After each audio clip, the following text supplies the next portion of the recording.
in Tahrir Square last Tuesday, as on many other occasions, when Muslims went down to pray, they were protected by Egypt's Christians.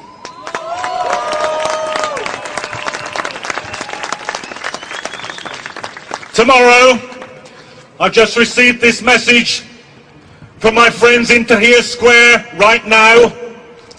They have decided that tomorrow will be a day for the martyrs, and that a mass, a Christian mass, will be said in Tahrir Square, and the Christians will be protected by the Muslims.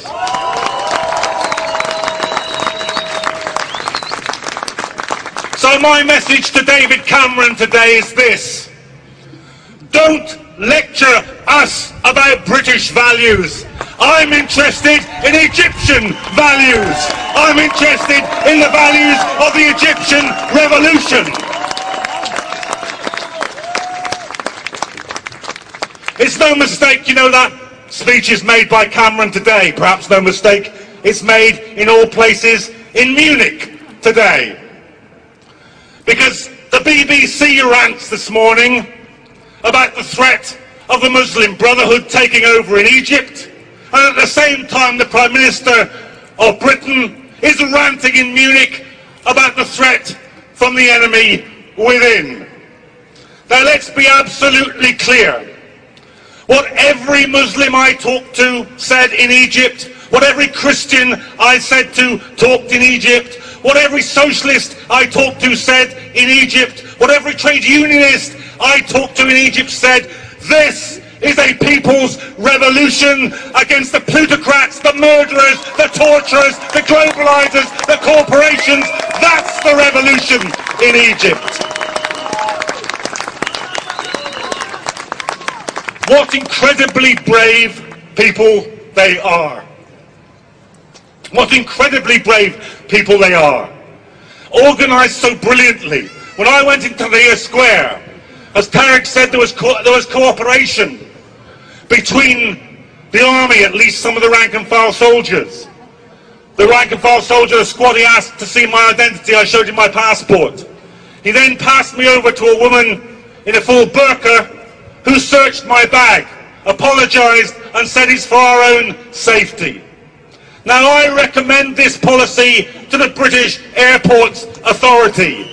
I would feel safer if instead of searching women in burqas, they allowed women in burqas to do the searching. That would be a value worth having in Britain today. And we all know what the link is between this and war. Because just imagine this for a moment. Just conduct now in your own mind this small thought experiment. What if there had been no war in Iraq? What if there had been no million dead, no occupation? What would now, after Tunis, after Cairo, after Egypt, what would the headline that we would be reading say? I think it would say this: Saddam Hussein's regime shaken to its foundations by mass demonstrations in Baghdad. That's what it would be reading. And that is the way that we would be dealing with all the Arab dictators. It is people power. It is the power of revolution. It is the power of self-organisation, which is the only way that it is worth getting rid of dictators. Now, the Egyptian revolution, as we speak, is on a knife edge. We've seen it this week, the beauty of the revolution occupying Tahrir Square, the ugliness, the depravity, the brutality of those mobs of plainclothes policemen, of hired thugs trying to drive the revolutionaries off the square. And then that fantastically brave response as they pushed them all the way down Tahrir Square and out the exit by the Egyptian Museum. And then yesterday, the masses returning and holding the square. Today, as we meet here, they're arguing with the army officers. A senior army general has just spoken from the platform in Tahrir Square and said, I'm worried you're being manipulated. But the people there are chanting, We won't go until he goes. We won't go until he goes. The soul, the heart, the existence of the Egyptian revolution is at stake. And every last thing that we can do, every last protest, every last meeting, every last letter, every last message, you must do it. Because this revolution is a profound revolution. It can alter the whole imperial architecture of the Middle East. It can deal at one moment the single biggest blow that could be delivered to Islamophobia. It can give a beacon of hope to working people and poor people the globe over. So today, recommit yourselves.